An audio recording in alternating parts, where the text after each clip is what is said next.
But I'm going to answer this question by saying Shedeur Sanders. And I'm going to tell you why. I think he's being set up to fail. That's right, I'm going to say it. Okay. Here we are on national television, right? There's been 11 practices, if I remember correctly. He's been starting against he's been playing against the third unit. He's fourth on the depth chart.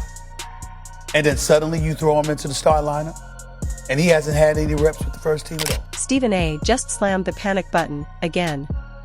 This time, he's warning that Shedeur Sanders is being positioned to fail in Cleveland. Yep, the very same Browns who once treated Johnny Manziel like football royalty. So, is this sharp-eyed analysis or classic ESPN theatrics cranked to max volume?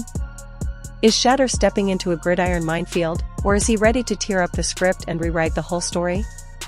Hold tight, because if Stephen A.'s on the money, the Browns may have just drafted their QB into a full-blown conspiracy. Think about that. So you're just gonna throw him to the wolves like that, huh? I mean, you know, if he had first team snaps in practice, I don't say that, but he doesn't, and then all of a sudden he's starting tomorrow night. It's like you want him to fail. I'm not accusing the coaches of doing this. I'm not accusing the GM of doing this, but that owner, Mr. Haslam, that's a different animal right there. If you're enjoying, please subscribe Shedeur Sanders to the channel. It helps more than you think. Stephen A. has gone full DEFCON 1. In his view, Shedeur Sanders is already being lined up for failure by the Browns, because, well, Cleveland. In true Northeast Ohio fashion, they finally snag a generational quarterback prospect, and before he even laces up, whispers of sabotage start swirling. Stephen A., channeling his inner prosecuting attorney, doesn't wait for opening arguments. He's already handed down the sentence, guilty of quarterback malpractice in the first degree. For him, the case is closed. For Shedeur, the real question is whether he's about to be the victim, or the plot twist nobody saw coming.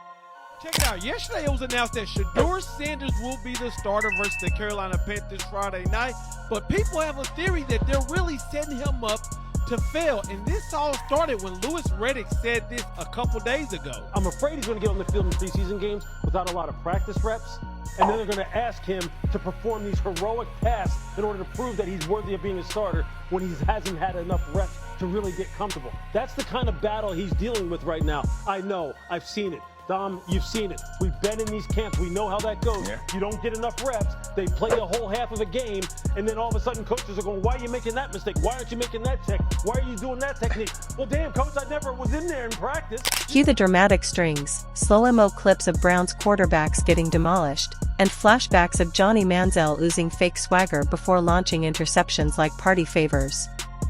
Then pan to the infamous jersey of sadness, the relic with so many failed QB names taped over it that it resembles a ransom note penned by a therapist. Cleveland's quarterback history isn't just unlucky, it's cursed. For years, they've operated a haunted carousel of doomed signal callers, each ride ending with another career derailed and another name sadly added to the list. This is his shot. This is it. I mean, I don't mean just this one game, but I'm saying this is his chance. Even though it looks like he's been practicing well, what we talked earlier, like it just seems like they don't want to give him the shot to really move up. Well, they have to now. And I salute them for not. I think to start Tyler Huntley in this game would have just been like, yeah, it would have either been insulting or he is just light years away from being ready to play in an NFL game. And so I'm glad he's getting a start. I said earlier, maybe he plays a half, Huntley plays. If he's playing well, he's going to play 3 quarters at least. This is a franchise so steeped in dysfunction that even their victories feel like ominous preludes to the next catastrophe. The moment the fanbase starts to believe, the football gods seem to cue up another cruel plot twist, an untimely injury, a blockbuster trade gone sour, or a bright-eyed rookie devoured by bad play calling and locker room chaos. The front office operates like it's sponsored by a revolving door company. Coaches cycle through so fast they could rack up U-Haul loyalty points. And those shiny new draft picks? They arrive to roaring applause, only to end up benched, battered, or cut before they built chemistry with the water boy, never mind the offensive line. In Cleveland, promise has a shorter shelf life than a preseason depth chart.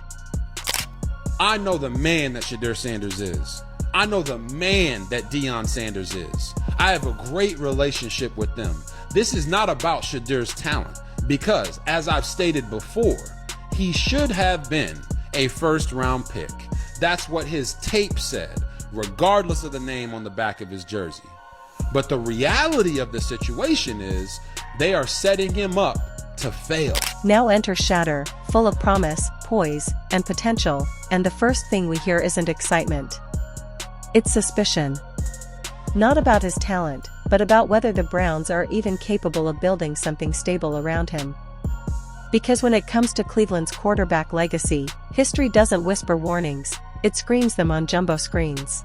And with every broken pocket, every coaching change, every rebuilding year that feels exactly like the last one, it's no wonder people are already bracing for impact. Remember Brady Quinn? Colt McCoy? Des Kaiser? That one season where the starting quarterback was a coin toss between a rookie, a journeyman, and some dude the janitor swore was pretty good in high school. It's been quarterback Hunger Games in Cleveland for 2 decades. Draft. Hype. Collapse. Repeat. They don't develop QBs, they devour them. But here's where it gets deliciously complicated. Because Shedeur Sanders? He's not your average first-round sacrificial lamb. This isn't some wide-eyed rookie being thrown into a meat grinder with a prayer and a clipboard. This is prime time, junior, mentally engineered in the Deion Sanders football laboratory with full media armor and titanium-level poise. Let me say this, right? The Cleveland Browns are trying to embarrass this young man. And it's not Stefanski, it's not the GM, it's the owner. This young man has not taken a rep with the ones. He's listed as 4th on the depth chart.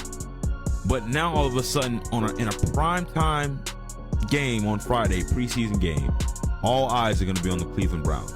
Why? Not because of the other draft picks that they drafted, not because of their first round draft pick choice, not because of their second round, because of this man, Shedeur Sanders, a 5th round draft pick. While most rookies show up to the NFL Combine hoping not to trip over their own feet, Shedeur walked in like he was already mic'd up for his 30 for 30 special. The man didn't just play college football, he performed it. At Colorado, chaos wasn't a bug, it was the whole system. And Shedeur thrived in it. Cameras in his face, social media pressure at 300%, national media treating every snap like a referendum on his dad's legacy, and he just calmly dissected defenses while sipping metaphorical tea. This isn't a rookie who needs to be handheld through a playbook. This is a quarterback who ran the playbook while selling nil merch between snaps. Football IQ? Off the charts. Media training? Already Hollywood. Pressure tolerance? He's been built in a football crucible where the flames never go out. He's basically immune to noise. Shedeur could be throwing passes on a burning pirate ship with sharks circling, and he'd still look like he's doing a GQ photo shoot. And it doesn't stop there. Shedeur's entire football existence has been forged in a high-stakes pressure cooker that most professionals don't experience until their 3rd year in the league. From televised practices to nationally dissected locker room dynamics, he's had his every move scrutinized like it was part of a presidential debate. You never even talked to me during practice, but now you expect me to know. That's what they're going to expect of him. But if anyone can get it done, it's this kid because he's been trained the right way. But I'm telling you, he is ice skating uphill. He just is. And every time you hear this organization talk, you get that feel. Now, after Louis Riddick said that, just yesterday it was announced that Shedeur Sanders will be the starter versus the Carolina Panthers, but people still was wondering. And instead of folding under that constant attention, he elevated. Week after week, under an avalanche of hot takes, trolling fans, and instant reaction culture, he stayed cool, composed, and creatively dangerous. This is someone who didn't just survive the modern football media monster, he learned how to tame it. While other quarterbacks flinch at tough post-game questions or shy away from viral soundbites, Shedeur delivers clarity, confidence, and charisma on demand. His interviews sound like press conferences from an all-pro vet. Not a rookie barely out of college. He speaks like a CEO with cleats on. He's not intimidated by the NFL stage because, in many ways, he's already been playing under the biggest spotlight college football had to offer. He didn't just manage that environment, he owned it, transformed it, turned it into content, then turned that content into clout. And here's the kicker, all of this experience came before he ever took a snap in the league. The psychological advantage is staggering. He's not learning how to be a star, he already is one. The game is slower for him not just because he studies film, but because his brain is wired for high-stress environments. I have a question for the chat, and Uncle Joe, I'm not sure if y'all know, how long has Jimmy Haslam been with the Cleveland Browns? A long ass time. A long time. So since 2000, the Cleveland Browns have had 35 different starting quarterbacks. Since 2000, 35 different starting quarterbacks, but now you want to take it upon yourself to say that Shedeur Sanders wasn't your pick. And that's probably why it's going to work. Because you had no dealings in him being drafted. Watch how God works. Watch how God works. What about all them other picks you had? Who picked with they? His. He doesn't get rattled, he recalibrates. Defensive confusion doesn't faze him, it fuels him. Blown coverage? That's lunch.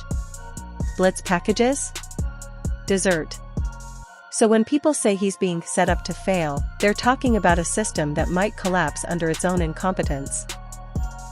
But they're not accounting for the rare kind of athlete who's already been operating in a malfunctioning ecosystem, and making it look like Broadway. Shedeur isn't just ready for the NFL stage. The real question is whether the NFL is ready for him. The question isn't, will the Browns ruin him? It's more like, how long before Shedeur installs a full renovation plan for the franchise? The Browns are notorious for taking shiny toys and smashing them into drywall, but Shedeur isn't made of glass, he's made of Gorilla Glue and grit. He's not being thrown into the fire. He is the fire. The man basically held Colorado's offense together with duct tape and primetime speeches. If he could survive Pac-12 shootouts with a cardboard O-line, he's more than ready for Cleveland's brand of chaos. Now, is Stephen A. totally wrong for sounding the alarm? Not entirely. The Browns' track record isn't a glowing beacon of quarterback development. It's more like a caution sign that says, beware. Hope dies here. Shedeur is starting because they don't want to put their starting quarterback out at risk. But here's the thing. If he goes out and he just sucks, there will be no grace. Everybody will freak out about it. If he plays lights out, oh my God. I think honestly Shedeur starting is a lose-lose for Shedeur. It's a lose-lose for the Browns. And they're only doing it because they have no other option. So Shedeur Sanders, who hasn't taken one snap with the starting offense, is being asked to go against a starting NFL defense in his first NFL action. If Shedeur Sanders plays well, I will be so impressed. And at that point, the Browns need to be looking around saying, wow, that was impressive, and we need to maybe take a closer look at it. Coaching turnover, front office instability, offensive schemes that switch faster than a toddler's mood, Cleveland isn't exactly known for its nurturing embrace. If there is a way to make a rookie's life harder, the Browns have a laminated checklist for it. But that's where Shedeur's difference matters. He's not looking for perfect conditions. In a way, he needs this chaos. It fuels him. While others drown in noise, he thrives on it like it's Wi-Fi. And let's not forget, he has Dion in his corner. Not just a proud dad in the stands, but a full-blown hype machine and football strategist rolled into one. Dion doesn't let his son walk into failure without a blueprint. If Shedeur is taking this leap, trust that there's a backup plan, a backup plan, and a 24/7 motivational hotline running on primetime minutes. The Sanders camp doesn't do accidental. If he landed in Cleveland, it's because he believes he can win there. So maybe Stephen A.'s doom and gloom theory isn't totally misplaced, it's just stuck in the past. Yes, the Browns have a horrific quarterback record, but they've never had this quarterback. They've never had one who thrives under heat, expects the scrutiny, and actively invites the pressure. Most rookies try to survive. Shedeur? He came to conquer. The other thing about that whole, we're setting him up to fail, you got to remember too, this was not the Browns' plan. this first preseason game was not going to be start Shedeur Sanders. It was going to be probably start Kenny Pickett. Yep. And then move to Dylan Gabriel and let Shedeur finish up the game. Well, then Kenny Pickett gets hurt. Well, then the plan changed to, well, let's get Dylan Gabriel ready. He'll start that first preseason game. Then he gets hurt. So it's not like they had this grand master conspiracy to, we're going to not give him any first-team reps, and then, boom, we're going to put him out there right away to start he was never the plan to start this game. And while the talking heads scream, set up to fail, Shedeur might just be setting them up to eat their words. And now, we arrive at the part where Stephen A. takes a deep breath, leans back in his chair, narrows his eyes like a man who's solved every riddle in football, and delivers his real thesis. It's not about Shedeur, it's about the Browns system. Or, more accurately, the lack of one. Because in Stephen A.'s football gospel, the devil ain't in the talent, it's in the infrastructure. Cleveland's front office has a long-standing reputation of changing direction like a broken GPS. One moment, it's all about building through the draft, the next it's throwing bags of money at aging stars. The long-term vision feels more like a blindfolded trust fall into a kiddie pool. Stephen A. sees a team that's constantly trying to win now without a clear idea of how, like a chef tossing ingredients into a blender and calling it a souffle. It doesn't help that every time the Browns hire a head coach, it feels like spinning a wheel of fortune. Will it be offensive genius? Cultural fit? Guy who knows how to spell quarterback? There's no consistency. And that inconsistency breeds chaos. For a young QB, that's poison. Look no further than the way the Jets handled Sam Darnold. The kid was hyped as the savior, until they forgot to give him receivers, protection, or a coaching staff with a clue. 3 seasons, endless dysfunction, and boom. He's shipped off and labeled a bust before 24. Let me make sure I'm understanding this correctly. You expect me to believe, based on that comment from Jimmy Haslam, that the Cleveland Browns are intentionally sabotaging Shedeur Sanders? You expect me to believe the Cleveland Browns are intentionally setting Shedeur Sanders up for failure? You expect me to believe Kevin Stefanski is risking his job, his career? A 43-year-old man with a wife and 3 children. He is risking his entire career just to see Shedeur Sanders fail? Or remember Josh Rosen? The chosen one with UCLA swag. Drafted into the Arizona Cardinals' dumpster fire of a system, left to flail while the team hit the reset button like it was a Netflix pilot, and poof, career derailed before it began. They've created a haunted house for promising QBs, and every hallway ends in a trapdoor. So if Shedeur were just another rookie, just another name on a jersey that gets duct taped over by mid-season, this would absolutely be cause for panic. But that's the thing.